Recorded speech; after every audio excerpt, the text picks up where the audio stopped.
Will Chair Jed Nozel please escort our honored guest to the podium? We'll give you some time to get it.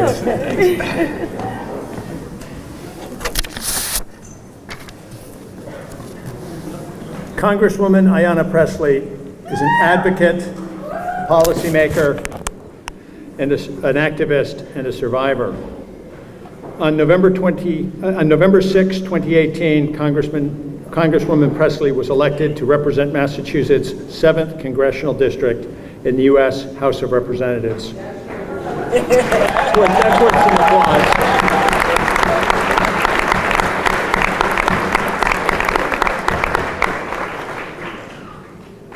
And sadly, that was a very late date for her to be the first woman of color to be elected to Congress from the Commonwealth of Massachusetts.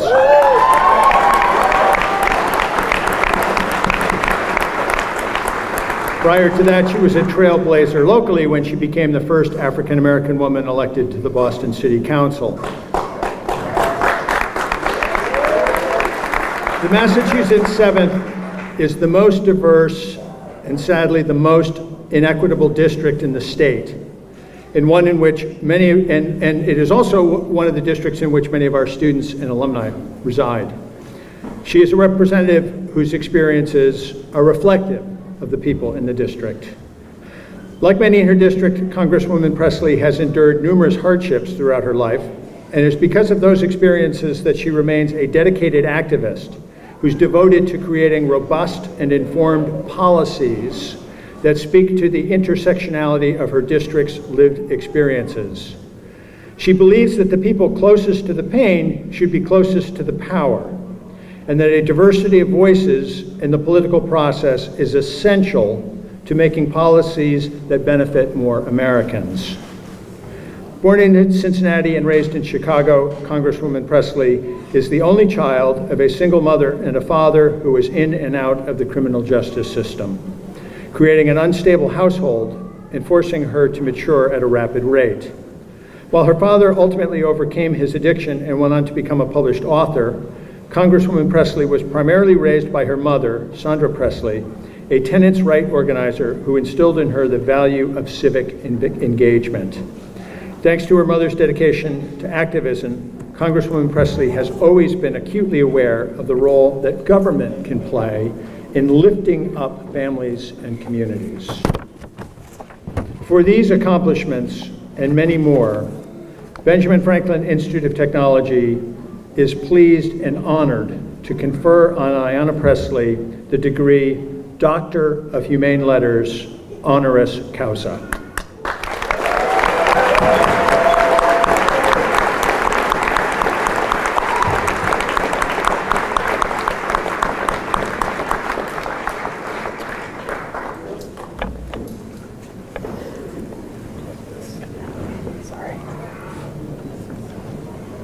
Y'all can keep clapping.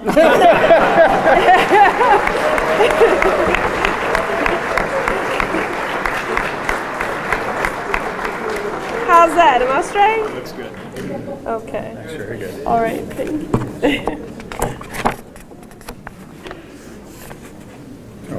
And here is your diploma. Thank you.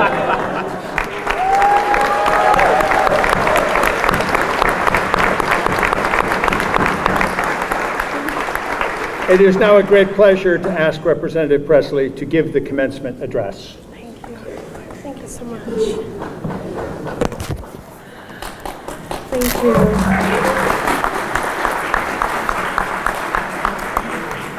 So let me take a moment and collect myself a bit here.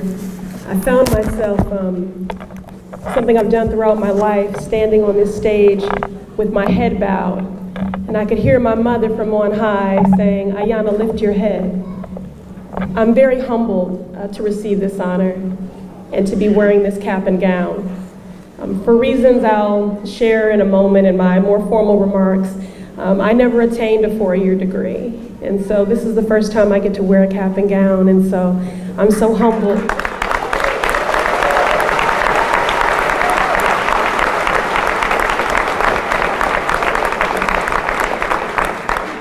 And And I'm shaking. I'm trying not to be, too emotional here, but I don't know how to be anybody else but me. So I just want to take a moment and just say that first of all, I want my staff to text my husband that he has to call me doctor now.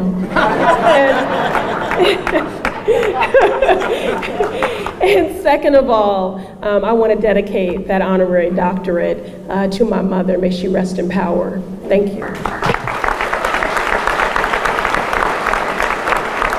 All right, so good morning. I mean, aren't you all a beautiful sight to behold? And I don't just mean because you're good looking. So congratulations to our graduates.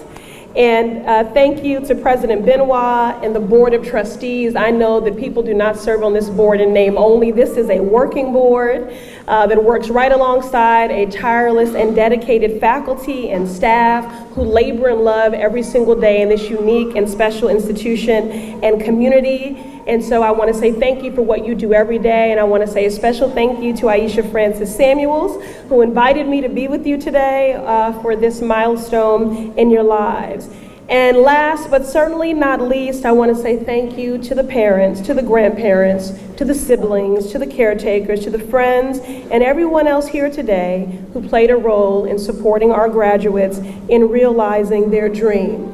Of course, we've heard it said many times before that education is life's great equalizer, and that is true. But family is life's great stabilizer. And given the challenging times we find ourselves in, I know that so many of our families are destabilized. And so the fact that you have sacrificed and overcome those hardships and to ensure that your children would be afforded the best foundation, setting them on the strongest path possible in life, you are to be commended for this. My mother, my shero, the woman who gave me my roots and my wings, Sandy Pressley, sometimes worked 3 jobs while I was growing up to make sure that my zip code did not dictate or determine my destiny or final destination. It's true that the challenges that our family faced and overcame, they were not unique to our family. Hardship doesn't discriminate. And so I want all of our graduates, I want you to take a breath. I want you to pause and take this all in, because despite distractions and temptations and derailments of life in the world, you made it. And for that, I commend you. I remember at times in my life when I was your age, if anyone's big on to-do lists, anybody make to-do lists here? Okay, and I know in a disciplined environment like the Benjamin Franklin Institute, folks make to-do lists, definitely. But on my hardest days, all I could put on that to-do list was get up. And so you got up, and you did that over and over and over again. And so I salute you and I commend you, and we celebrate that. It gives me a particular sense of pride to be delivering my first commencement address as a Congresswoman here at the Benjamin Franklin Institute of Technology, following in the tradition of good and clearly brilliant men, Governor Baker and Mayor Walsh, who know what a special place this is and made this their first commencement addresses as well. It also means a great deal to be here with you because so many of the students live in the 7th Congressional District. So that includes 70% of Boston, it's Cambridge, Somerville, Randolph, Everett, Chelsea, and Milton. And so I'm so proud to join you on this stage today, but even more than that, to represent you in Congress. And I thank you in advance for your partnership, because I can't wait to see what contributions you will make, how you will lead in community each and every day. And we need your leadership, especially now. I expect nothing but greatness from each of you. So it's an honor to participate in this milestone in your life today. Being here for this leg of your journey certainly gives me pause and makes me consider my own. I moved from Chicago to Boston 27 years ago. I came to Boston with big eyes and hopes and dreams.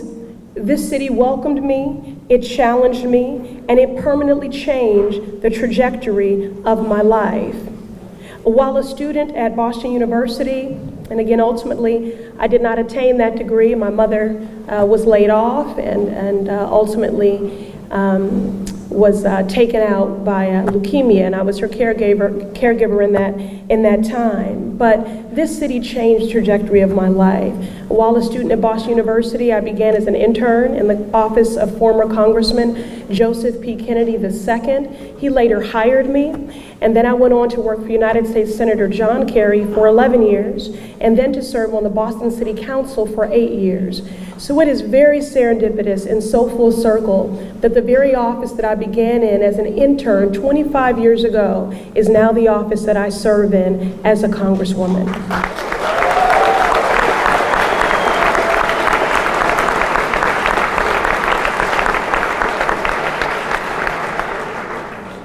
But, you know, I didn't only serve as an aide. I was also a volunteer and a mentor and an advocate. I served on various boards and causes and organizations, and I was especially passionate about supporting girls and women in their safety development and health and wellness.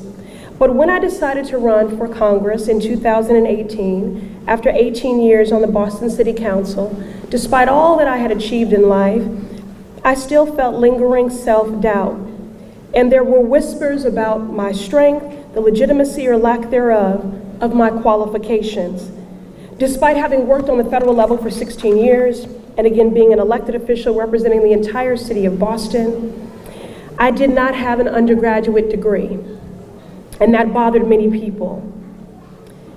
In so many ways, I challenged their conventional wisdom and assumptions about who has a right to lead and when they should lead.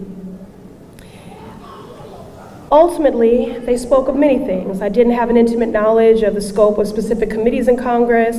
I didn't have the backing of incumbent members of Congress. I didn't have the personal resources to fund the sort of grassroots campaign that I spoke about, but whatever the reasons that they offered that disqualified me, it all boiled down to one thing, and how I processed it, how I internalized it, is that I wasn't good enough. That I simply wasn't good enough. It was a familiar feeling in the abstract and in real life. I knew what it was to be judged, to be counted out, to be underestimated. In so many ways, my profile, my life profile, was unconventional and disruptive, and it made my pursuit seem especially improbable. You know, the world has its landmines, and life its hardships, and family its challenges. But sometimes the greatest obstacle is ourselves. I don't know about all of you, but throughout my life I've had a tape that I played in my head about myself. And depending on the day, I would say, your father was a junkie. You're too dark, you're too light. You're too smart, you're too dumb. You're too pretty, you're too ugly. The traumas and the dysfunction of my family life and those things that I held within me, all of that almost stopped me from bringing to bear my full contribution to the world. Because sometimes that tape that we play in our head about ourselves is reinforced by society around us. Fortunately, and I want to encourage all of you to do this, I had a support system of family, friends, and staff and supporters who reminded me who I was. You have to surround yourself with people who remind you of your why and also your who when you are tempted to forget.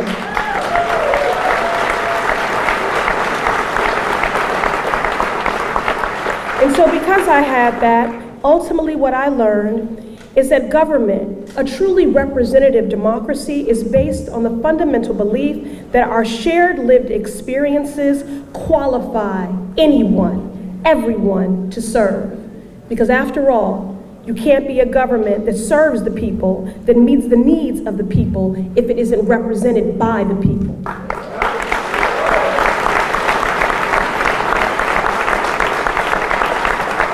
And this is why I have been open and transparent about my story and the struggles I faced in my single-parented household, while my father, who battled addiction and was in and out of the criminal justice system, of being a survivor of a near decade of childhood sexual abuse and later campus sexual assault. It's why I've been transparent about bearing witness to my mother being victim to violence at the hands of people who said they cared for her, of men being promoted over her that she trained, and of the challenges of being her caregiver and slowly watching life ebb out of her. I have been transparent about these stories, not because my story is a unique one, not because it's easy to tell. It can be very triggering. But I am willing to share my story, to make myself and others uncomfortable in the pursuit of equity, in the pursuit of justice, and to create space for others to do the same and to know that they are seen and that they are heard by their government. These experiences and these hardships, my family does not have the monopoly on them. Millions of Americans and thousands of Bostonians and many of you in this room can relate to elements of my story. And you are why I serve. I never ran to be anyone's voice. I ran to lift up the voices of the people, to create space for the ignored, the unheard, the left out, and the left behind. We all know what it is. There have been times in your life where you underestimated you, where family underestimated you, where the world underestimated you, but you know who never underestimated you? The Benjamin Franklin Institute of Technology.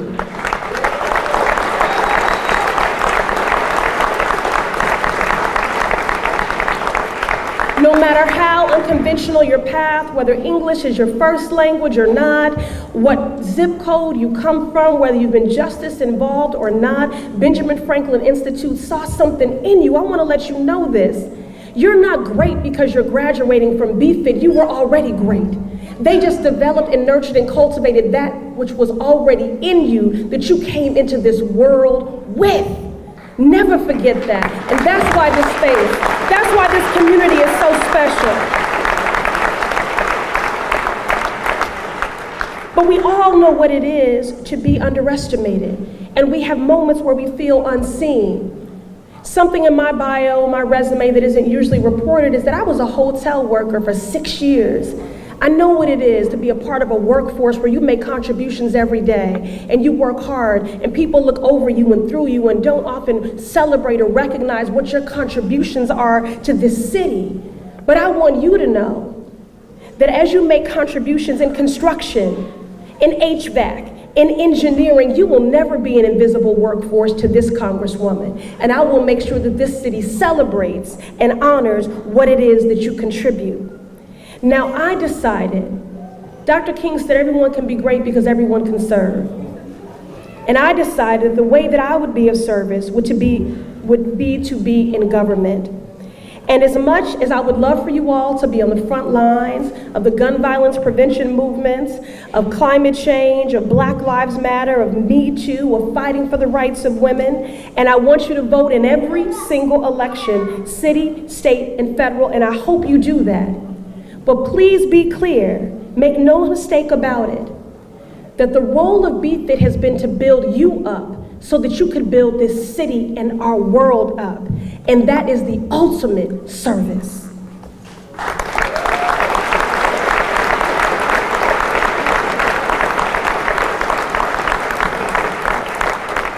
So in my faith tradition, we say it's a sin to have a gift and to not share it with the world. I need all of you to share your gifts. And although you're graduating today, I do have a homework assignment for you. Oh yeah, and it's a heavy lift. My challenge, your challenge, our collective challenge is to make sure that we and that others check our assumptions about who has something to contribute and who deserves to have a seat at the table, regardless of the path they walked, or the degree they hold, or they don't, or the neighborhood they come from, or the language they speak, or whether or not they were justice involved, or whatever their family model is. Yes, we need your skills to build up the city of Boston. We need your entrepreneurship. We need your ingenuity. We need your perspective. We need you quite literally to be in the DNA of and to build this city. And we need you to lift as you climb. So when you find yourself at the proverbial seat at a table, take a look around and see who isn't there. or see who is there but no one is listening to, and be intentional about making space for those voices that are not included in those conversations. As President Benoit indicated, the Massachusetts 7th Congressional District is the most diverse, and we celebrate that, but it is the most unequal congressional district in the Massachusetts delegation. You don't believe me? You all like details.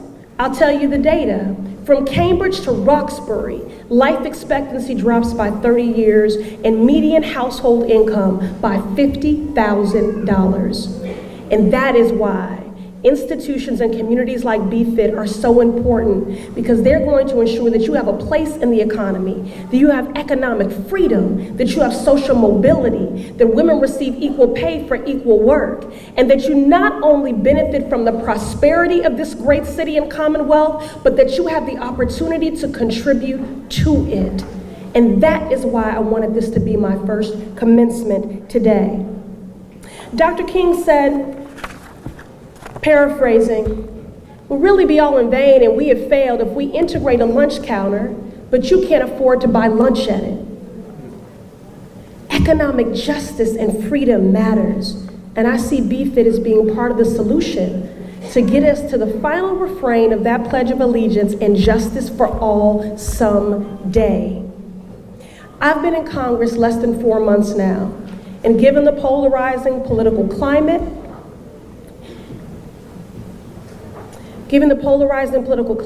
the toxicity that we find ourselves in, more often than not, and the gravity of our challenges, people ask me if I'm cynical, if I'm apathetic, and I tell them that I don't have the luxury.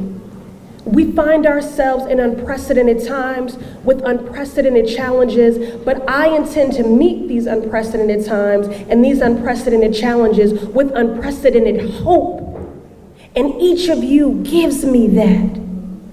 So as you begin this next chapter and commence this new chapter in your life, remember that BFIT, as dedicated as it is to economic justice, and you're bringing to bear your full contribution to this world, this institution is also dedicated to civic engagement. It's not just so that you can add it to your resume and get that next job or that promotion. It's because civic engagement is the lifeblood of our democracy. It is your responsibility to hold your Congresswoman, that's me, accountable. You know, the word entitlement is 11 letters, but people treat it like it's a 4-letter word. It shouldn't be a bad thing. We allowed it to be co-opted. You are entitled to a living wage. You are entitled to health care. You are entitled to housing you can afford. You are entitled to transit you can rely upon. You are entitled to feel safe in community. You are entitled to an economy that rewards hard work and instills dignity in every profession. You are entitled to be respected however you identify, and you are entitled to move with self-agency through this world.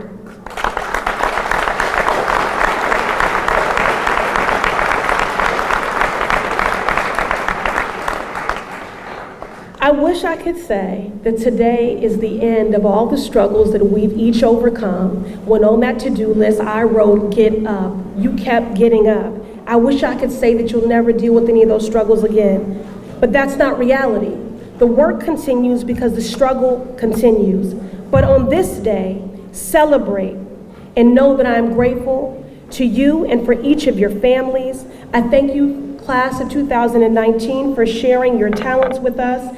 And I need you to continue each day to get up. Thank you and congratulations, and God bless.